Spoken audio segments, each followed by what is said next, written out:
انا مش مصدقه اللي انا هقوله ده، بس let's get ready with me. تجاهل ده لان ده بيجاماتي الشتويه وانا كسرت الدولاب. مش عارفه كسرته ازاي بجد. اول حاجه انا عايزه البس البنطلون ده وبينور، فانتوا شايفينه ولا لا، ولكن هو مريح جدا، بس مش عارفه اعمل الرباط ازاي. اتوقع ان انا هلبس عليه البولو ده، انا لسه مش متاكده بس هجرب.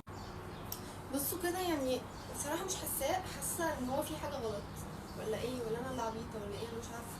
لبست التيشيرت ده، يعني بحس الستايل ده يعني مش عارفه بصراحه، عشان انا عمري ما بلبسه خالص.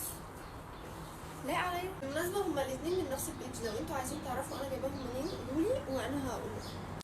غير متوقعه مش كده؟ حاسه برضه. طيب لميت شعري دلوقتي دور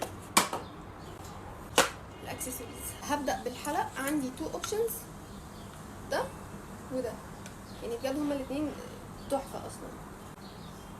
ده كده نلبس واحد من ناحيه وواحد من ناحيه وانتوا اختاروا بقى. دي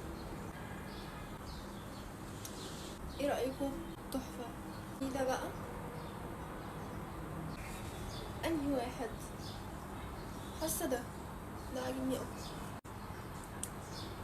هلبس خواتم، ده شايفينه تحفه ان شاء الله. هلبس ده كمان. بفكر البس النضاره. ده انا متضايقه جامد، بصوا فتح كده بزياده تقريبا. عفاسيس لعب بيها، عفاسيس ده قطتي. ايه رايكم في الشنطه دي؟ حلو ولا كبيره؟ التوكه دي والحلق والاكسسوارز كلها جايباها من كافا جولري، هسيب لكم المنشن تحت. لبست برضو الجزمه دي، شايفين؟ حاسه ان انا بقيت شبه الست بهيه. انا طول اصلا ابقى شبه الست بهيه.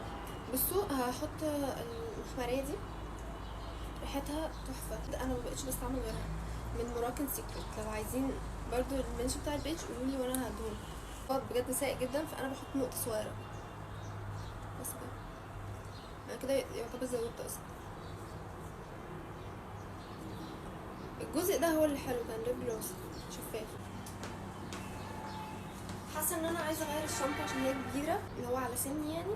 مش هقولك انا رايحه فين. السلام عليكم.